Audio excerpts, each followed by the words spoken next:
একজন মহিলা রাসূলুল্লাহ সাল্লাল্লাহু আলাইহি ওয়াসাল্লামের কাছে এলো।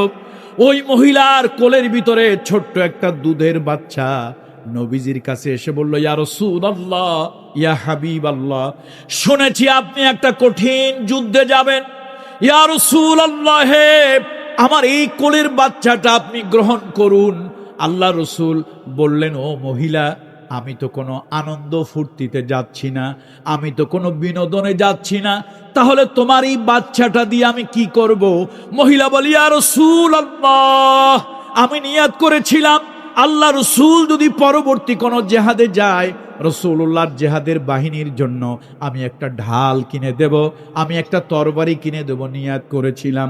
ইয়া রাসূলুল্লাহ, আমার স্বামী ইন্তেকাল করেছে, শহীদ হয়েছে, আমার দেওয়ার মতো কিছুই নাই, ঘরে এরকম কোনো সম্পদ নাই যেটা বিক্রি করে রাসূলুল্লাহর জিহাদের জন্য একটা ঢাল কিনে দেই, একটা তরবারি কিনে দেই। ইয়া রাসূলুল্লাহ, আমার মনের আকাঙ্ক্ষা, আমার এই বাচ্চাটা নিয়ে আসছি। এই বাচ্চাটা রাসূলুল্লাহ নিয়ে যাবেন যুদ্ধের ময়দানে। আল্লাহ নবী যখন তকসিম করে দেবেন, বন্টন করে দেবেন, সাহাবীদের ভিতরে তরবারি বন্টন করে দিলেন, ঢাল বন্টন করে দিলেন।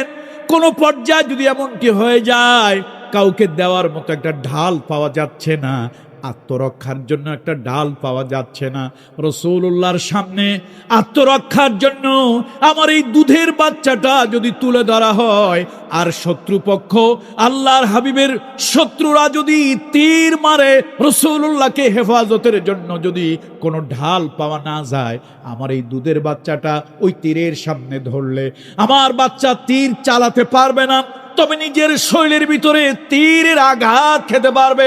আমার বাচ্চাটা তরবারি চালাতে পারবে না, তবে রহমতের নবীর দিকে কেউ যদি তরবারি মারে, আমার এই বাচ্চাটা ওই তরবারির আঘাত খেতে পারবে। ইয়া রাসূলুল্লাহ, ইয়া রাসূলুল্লাহ, আপনি আমাকে ফিরিয়ে দেবেন না, আশাহত করবেন না, আমি বড় আশা নিয়ে এসেছি, এই সন্তানটা আপনি নিয়ে যান, এই সন্তান নিয়ে যান যুদ্ধের ময়দানে। রাসূলুল্লাহর আবেগে আল্লাহর হাবিবের চোখে পানি এসে গেল। রাহমাতুল লিল আলামিন বললেন, শোনো, তুমি নিয়াত করেছো, আর আল্লাহ তাআলা ওই নিয়াত অবশ্যই কবুল করবেন। ইন্নামাল আমালু বিন্নিয়াত, আমল সহি হয় নিয়তের দ্বারা, আমলের সওয়াব পাওয়া যায় নিয়তের দ্বারা। তুমি নিয়ত করেছো আল্লাহর হাবিবের জন্য যুদ্ধে তুমি ডাল কিনে দেবে, তরবারি কিনে দেবে, কিন্তু তোমার সেই অ্যাবিলিটি নাই, সেই তৌফিক, তোমার সেই শক্তি নাই, তুমি, তোমার স্বামী শহীদ হয়ে গিয়েছে, তুমি এই ছোট্ট বাচ্চাটাকে নিয়ে আছো, তোমার তৌফিক নাই, নিয়ত করছো, এটাই আল্লাহ কবুল করে নিয়েছে। রাসূলুল্লাহ তার সে ভালোবাসা দেখে, দেখেন তো কেউ কোন ব্যক্তি আছে, আমরা তো মাশাআল্লাহ মিলাদ শরীফ পড়ি আর জিলাফি খাই, আগ্নি বিরিয়ানি খাই, 1000 টাকার গরু, ইন্ডিয়ার 10 টাকার গরু 15 টাকা 20 টাকা বানায় দেই, শুধুমাত্র আগ্নি বিরিয়ানি খেতে খেতে এত গরু লাগে আমাদের এই আগ্নি বিরিয়ানি খেতে। বন্ধুরা আমার, কিন্তু রাসূলুল্লাহকে ওই রকম সন্তান দিয়ে ভালোবাসা। ইয়া রাসূলুল্লাহ, ডাল দিতে পারছি না, এই সন্তানটা ডাল হয়ে আল্লাহর হাবিবের উপরে কোনো আক্রমণ আঘাত এলে সেটা ফিরাতে পারবে। আমরা সবাই জানি, নতুন করে ওয়াজ করা লাগবে না, এখানে প্রত্যেকে ইস অ্যান্ড এভরিবডি, আপনাদের প্রত্যেককে যদি বলা হয় আধা ঘন্টা 1 ঘন্টা আপনারা সবাই ওয়াজ করতে পারবেন। সবাই জানেন উহুদের ঘটনাটা, কে না জানেন বলেন তো? হযরত তালহা রাদিয়াল্লাহু তাআলা আনহু, তালহা রাদিয়াল্লাহু তাআলা আনহু রাসূলুল্লাহর সামনে নিজের দেহটাকে ঢাল বানিয়ে দিলেন। ভালোবাসা কাকে বলে শোনো, ভালোবাসা কাকে বলে শোনো, আল্লাহর হাবিবের মুহাব্বত কাকে বলে শোনো। জীবন দিয়ে ভালোবাসা, জীবনকে পরিবর্তন করে দেওয়া, আদর্শ পরিবর্তন করে দেওয়া। তোমার টুপি পরিবর্তন হয়েছে, দাড়ি পরিবর্তন হয়েছে, জুব্বা পরিবর্তন হয়েছে, কিন্তু তোমার ঈমান আর আকীদা এখন পর্যন্ত পরিবর্তন হয় না। আগেও তুমি বাম আর রাম ছিলা, এখনো তুমি বাম আর রামই, চিন্তা চেতনা আদর্শে এখনো তুমি তাই রয়ে গিয়েছ। ভালোবাসা কাকে বলে শুনুন, সবাই আপনারা জানেন। রাসূলুল্লাহ এক পর্যায়ে সাল্লাল্লাহু আলাইহি ওয়াসাল্লাম জিজ্ঞেস করলেন তালহাকে, এক পর্যায়ে জিজ্ঞেস করলেন, তুমি যে একবার আমার দেহের সাথে লেগে যাও, আরেকবার একটু আলাদা হও, আমার দেহ থেকে তোমার এই বিশাল বড় দেহটা, অনেক বড় দেহের অধিকারী ছিলেন তালহা রাদিয়াল্লাহু তাআলা আনহু। রাসূলুল্লাহ জিজ্ঞেস করছেন, একবার মিলে যাচ্ছ আর একবার একটু পৃথক হচ্ছ, কারণটা? তিনি আল্লাহর হাবিবকে বড় আবেগময় বললেন, আবেগী হয়ে বললেন, ইয়া রাসূলুল্লাহ, ইয়া রাসূলুল্লাহ, হুজুর, আমি আপনার সাথে আপনার দেহকে সেভ করার জন্য যত আঘাত আসে আমি তলহার উপরে যাক, আমার দেহটাকে আমি ঢাল বানিয়েছি আল্লাহর হাবিবের উপরে, যেন একটা নখের আঁচড় যেন না লাগে, একটা কাঁটার খোঁজা যেন না লাগে, একটা ফুলের টোকা যেন রাসূলুল্লাহর গায়ে না লাগে, সেজন্য আমার দেহটাকে ঢাল বানিয়ে আপনার দেহের সামনে দিয়েছি। তো আমার থেকে তুমি মাঝে মাঝে একটু আলাদা হয়ে যাও, কারণটা কি ইয়া রাসূলুল্লাহ? হুজুর, এত জোরে আমার গায়ের মধ্যে তীর ঢোকে, আমার ভয় লাগে। আমার গায়ে তো ঢুকছে তীরটা, একদিক দিয়ে ঢুকলো আর এক দিক দিয়ে তীরটা এফোড় ওপর হয়ে বের হয়ে গেল। যদি আমার গা থেকে বের হয়ে যায় তীরটা আর আপনার সাথে যদি আমি লেগে থাকি, মিশে থাকি, আল্লাহর হাবিবের গায়ে গিয়ে ওই তীরের খোসা আঘাত লাগতে পারে, আমি এটাও বরদাস্ত করতে পারি না। সেই জন্য নিজেকে মাঝে মাঝে রাসূলুল্লাহ থেকে একটু দূরে সরিয়ে নিই। এর নাম ভালোবাসা। আরে রাসূলুল্লাহর জন্য এক মুহূর্ত যে দেখেছে, তার ভালোবাসা কি ছিল! আল্লাহ, আল্লাহু আকবার। আমর বিন সাবিত বিন ওয়াকিশ রাদিয়াল্লাহু তাআলা আনহু, একজন সাহাবী, এক ওয়াক্ত নামাজ পড়েননি। একজন সাহাবী একটা সেজদা আল্লাহকে দেননি।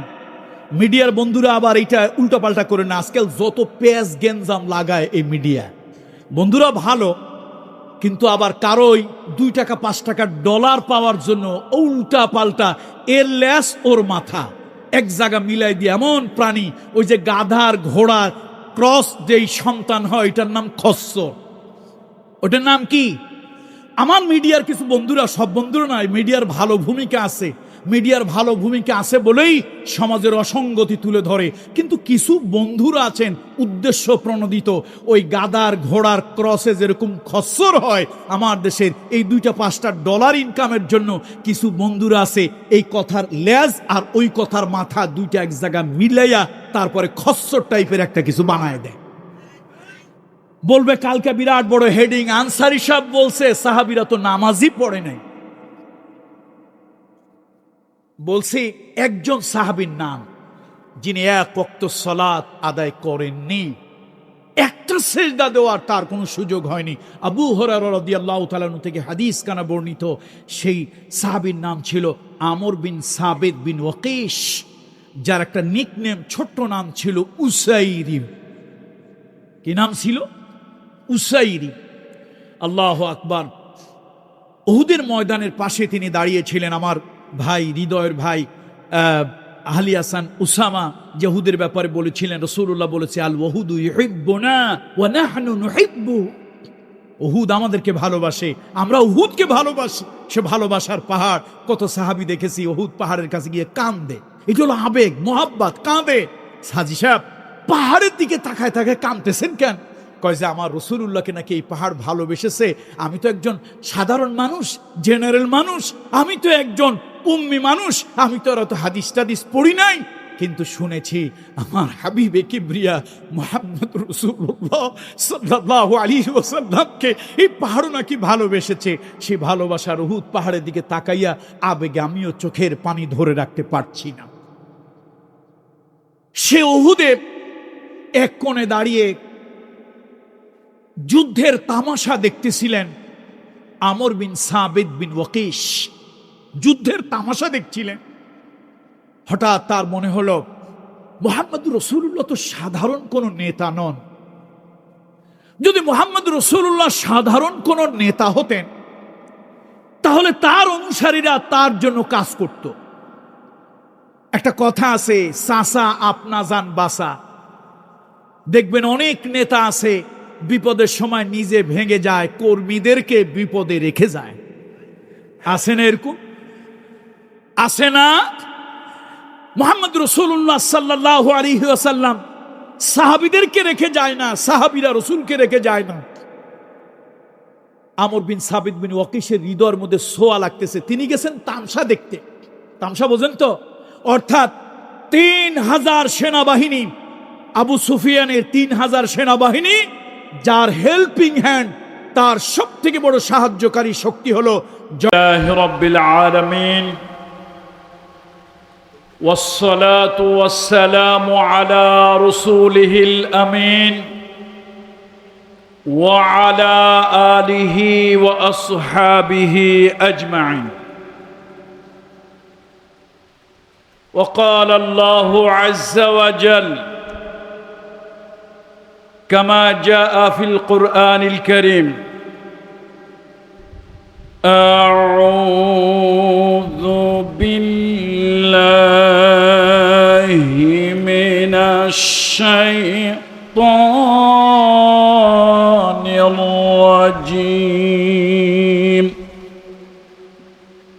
بسم الله الرحمن الرحيم. لقد من الله على المؤمنين إذ بعث فيهم رسولا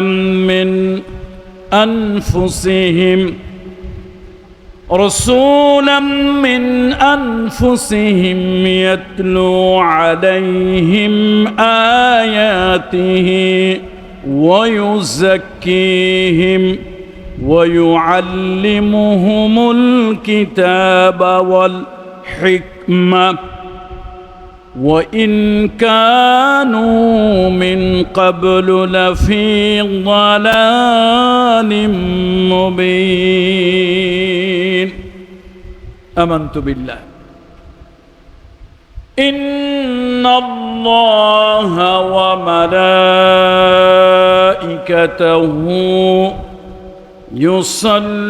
يصلون على النبي يا أيها الذين آمنوا صلوا عليه وسلموا تسليما. اللهم صل على محمد وعلى آل محمد كما صليت على إبراهيم وعلى آل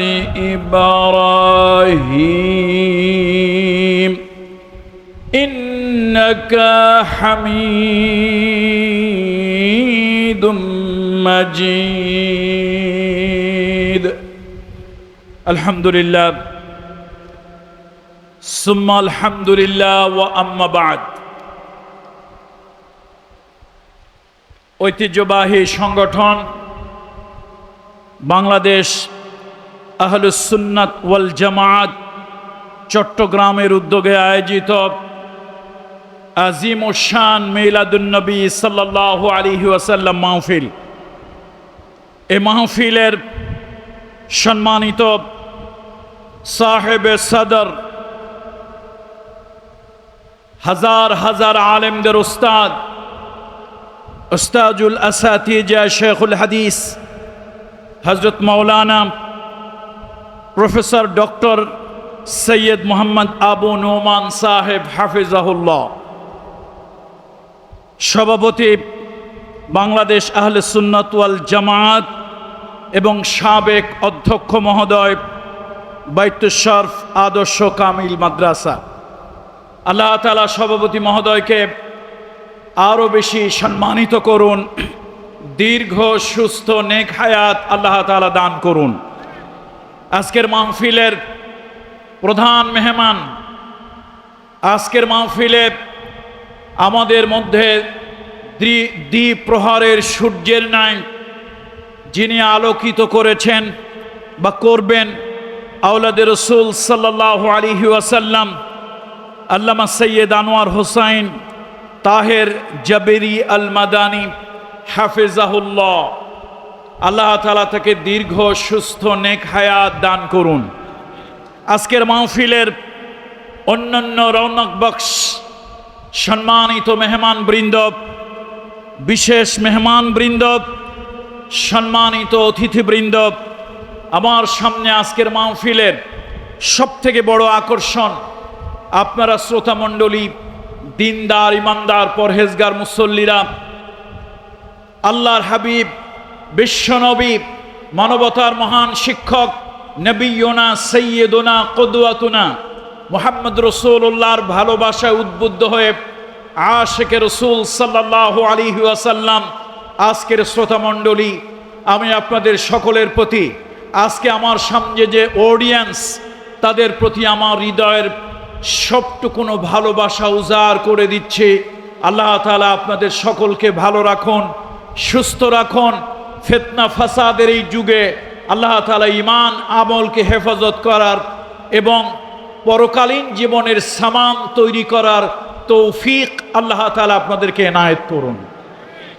সম্মানিত উপস্থিতি, রবিউল আউয়াল মাস উপলক্ষে আহলে সুন্নাত ওয়াল জামাতের আজকের এই আয়োজন সত্যি প্রশংসার দাবি রাখে। তার কারণ হলো আল্লাহ তাআলা যুগে যুগে পয়গম্বরদেরকে পাঠিয়েছেন, আম্বিয়া আলাইহিমুসসালাতু ওয়াসসালামদেরকে পাঠিয়েছেন। প্রত্যেক পয়গম্বরকে, সম্মানিত প্রত্যেক নবীদেরকে আল্লাহ তাআলা ওই যুগের চাহিদা অনুযায়ী, ওই যুগের প্রয়োজন অনুযায়ী আল্লাহ তাআলা তাদেরকে মুআজিজা দিয়েছিলেন এবং সেই মুআজিজা দিয়ে নবীরা মানুষের সামনে দ্বীনকে সুন্দর করে উপস্থাপন করেছেন, তাওহীদকে সুন্দর করে উপস্থাপন করেছেন, রিসালাতকে সুন্দর করে উপস্থাপন করেছেন। পৃথিবীতে আজকে অত্যন্ত দুঃখের সাথে বলতে হয়, আমাদের মুসলমানদের মধ্যে এত ভাগ। আজকে কথায় কথায় কিছু লোকেরা আকীদা নিয়ে কথা বলে, ওর আকীদা খারাপ, তার আকীদা খারাপ। এই খারাপ আকীদার কথাগুলো ওই ব্যক্তিরা বলে যাদের নিজেদের আকীদা বলে তেমন ভালো কিছু নাই। পৃথিবীতে যত পয়গম্বর এসেছিলেন, সব পয়গম্বরের দাওয়াত এক জায়গা থেকে এসেছে এবং তাদের দাওয়াতটা ছিল একরকম। ওয়ালাকাদ বাআসনা ফি কুল্লি উম্মাতির রাসূলা আন ইবুদুল্লাহা ওয়াজতানিবুত তাগুত। সব পয়গম্বর দাওয়াত তো একটাই দিয়েছেন, শরিয়াত ভিন্ন ভিন্ন ছিল, কিন্তু দাওয়াত সকলে এক দিয়েছেন, আন ইবুদুল্লাহ, আন ইবুদুল্লাহ, আল্লাহর ইবাদত, আল্লাহর বন্দেগী, আল্লাহর দাসত্ব, আল্লাহর গোলামি। কোন পীরের গোলামি, পরীর গোলামি, নবীর গোলামি, নেত্রীর গোলামি, নেতার গোলামি, নফসের গোলামি, শয়তানের গোলামি নয়। আন ইবুদুল্লাহ, আল্লাহর গোলামি, ওয়াজতানিবুত তাগুত।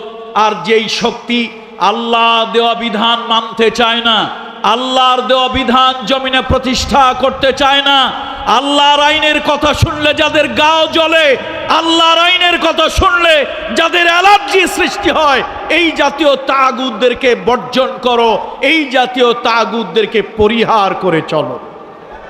সব পয়গম্বরের দাওয়াত একরকম ছিল। আজকে আহলে সুন্নাত ওয়াল জামাতের উদ্যোগে আয়োজিত আজকের এই প্রোগ্রামে খুব লম্বা কথা আমি বলবো না, যেহেতু মাদারীপুর থেকে আমি লম্বা একটা জার্নি করে আপনাদের কাছে এসেছি। অনেকেই জানেন আমার জন্য লক্ষ লক্ষ মানুষ দোয়া করেছেন। আল্লাহ তাআলা কারিবুল মাউত, মৃত্যুর দুয়ার থেকে আল্লাহ আমাকে ফিরিয়ে এনেছেন। আল্লাহ তাআলা মঞ্চে আবার কথা বলার তৌফিক আল্লাহ তাআলা দান করবেন, এটা তো কল্পনাও করতে পারিনি। লক্ষ লক্ষ মানুষের দোয়া। তো যেহেতু অনেক লম্বা সফর করে এসেছি, আর মাহফিল কর্তৃপক্ষ চাচ্ছেন না, এটা আসলে উচিত নয় যে দীর্ঘ রাত পর্যন্ত বয়ান হোক। মরহুম শহীদ আল্লামা দেলোয়ার হোসেন সাইদি চাচা, আল্লাহ নওয়ারাল্লাহু মারকাদাহু ওয়া জাআলাল জান্নাতা মাসওয়াহু, উনি ওনার অনেক খাদেমদের সাথে আলহামদুলিল্লাহ দেশ এবং বাহিরে পৃথিবীর যে কোনো জায়গায় যখনই যাই, হুজুরের প্রথম জীবনের কোনো খাদেমদের সাথে যখন দেখা হয়, হুজুরের প্রথম জীবনের অনেক খাদেম যারা খিদমত করেছেন, আল্লামা সাইদি সাহেবের বুকের মধ্যে জড়িয়ে ধরেন, খুব আবেগ নিয়ে ভালোবাসা দেন, অনেক কথা বলেন। তার মধ্যে একটি কথা শুনতে বড়ই ভালো লাগে। মরহুম অধিক রাত করে কখনই তিনি বয়ান করতেন না, এবং যত ব্যস্ততাই থাক কোনো রাতে তার তাহাজ্জুদের নামাজ কাজা হতো না। এটা কাদের কাছ থেকে? যারা তার খিদমত করেছেন, একই বিছানায়, পাশাপাশি বিছানায় জীবনের দীর্ঘ সময় তাফসীরের অঙ্গনে থেকেছেন। আমরা রাত 2টা, 2:30, 3টা পর্যন্ত মাহফিলগুলো করি, এইটা আমাদের একটা ট্র্যাডিশন হয়ে গিয়েছে। আমার মনে হয় এই সংস্কৃতি থেকে আমাদেরকে বের হয়ে আসতে হবে। খুব বেশি রাত্রে মাহফিল এটা প্রয়োজন নয়। একদম অল্প কয়েকটা কথা আপনাদের সামনে আমি তুলে ধরতে চাই। আজকে কাকে নিয়ে কথা বলবো, কার সম্পর্কে কথা বলবো? আল্লাহ এমন এক মহামানব সম্পর্কে কথা বলবো। এই মাহে রবিউল আউয়ালের আহলে সুন্নাত ওয়াল জামাতের এই মাহফিলে এমন এক মহান ব্যক্তিকে নিয়ে কথা বলবো, এমন এক মহান দার্শনিককে নিয়ে কথা বলবো, এমন এক মহান বিজ্ঞানীকে নিয়ে কথা বলবো, এমন এক মহান উস্তাদকে নিয়ে কথা বলবো, এমন এক মহান সমাজ সংস্কারককে নিয়ে কথা বলবো, এমন এক মহান সেনাপতিকে নিয়ে কথা বলবো, এমন এক যোদ্ধাকে নিয়ে কথা বলবো, এমন এক মসজিদের ইমামকে নিয়ে কথা বলবো, এমন একজন মহান স্বামীকে নিয়ে কথা বলবো, এমন একজন মহান বাবাকে নিয়ে কথা বলবো, এমন একজন সমাজের রাষ্ট্র নায়ককে নিয়ে কথা বলবো, এমন একজন সমাজের ভদ্র নাগরিককে নিয়ে কথা বলবো, যার মতো মহামানব পৃথিবীতে হয়নি আর কিয়ামত পর্যন্ত কোনোদিন হবেও না। বন্ধুরা আমার, মুরব্বীরা আমার, আল্লাহর হাবিব মুহাম্মদুর রাসূলুল্লাহ সাল্লাল্লাহু আলাইহি ওয়াসাল্লাম যার ব্যাপারে কথা বলবো তার হৃদয় ছিল সাগরের মতো প্রশস্ত। কবি তার ব্যাপারে বলেন, ইয়া সাহিবাল জামালি ওয়া ইয়া সাইয়্যিদাল বাশার মিন ওয়াজহিকাল মুনীর ফাকাদ মুনওয়িরাল কামার لا يمكن الثناء كما كان حقه بعد از خدا بزرگ توئی قصہ مختصر। আল্লাহর হাবিব এমন এক মহামানবকে নিয়ে কথা বলবো যার প্রশংসা, যার কথা যদি লিখতে থাকি প্রশান্ত মহাসাগরের পানিগুলো কালি যদি বানিয়ে লেখি তাহলে শেষ হবে না। আমার নবী, আমার হাবিবের হৃদয় আটলান্টিক মহাসাগরের সাথে যদি তুলনা করি তাহলে আটলান্টিক মহাসাগরও ছোট হয়ে যাবে। আমার হাবিবে কিবরিয়ার হৃদয়টা তার থেকেও বড় হবে। যার ব্যাপারে কি বলতে পারি? আমাদের ভাষা, আমাদের কলম, আমাদের জিহবা তার ব্যাপারে কি কথা বলতে পারে? কথা তো একটাই, বা'দ আজ খোদা বুজুর্গ তুই কিসসা মুখতাসার। হে হাবিব, আপনি তো এমন মহান ব্যক্তিত্ব, আপনি হচ্ছেন আল্লাহর সৃষ্টির সেই মহান ব্যক্তিত্ব যার প্রশংসায় স্তুতি বর্ণনা করে শেষ করা যাবে না, যার প্রশংসায় স্তুতি বর্ণনা করে শেষ করা যাবে না। হাবিব, আপনার ব্যাপারে যদি কথা বলতে থাকি বলতেই থাকবো। আল্লাহ তাআলার দুইটা নিয়ামত দেখেন আজিম সম্পর্কে। আল্লাহ তাআলা কোরআনুল কারীমের ব্যাপারে আজিম শব্দ ব্যবহার করেছেন। আল্লাহ তাআলা কোরআনুল কারীমের ব্যাপারে আজিম শব্দ ব্যবহার করেছেন, ওয়ালাকাদ আতাইনাকা সাবআম মিনাল মাসানি ওয়াল কুরআনুল আযীম। আল্লাহ তাআলা বলেন, আমি আল্লাহ তাআলা আজিম কোরআন তোমাকে দিয়েছি। আজিম কোরআন, কোরআনের ক্ষেত্রে আল্লাহ তাআলা আজিম শব্দ ব্যবহার করলেন।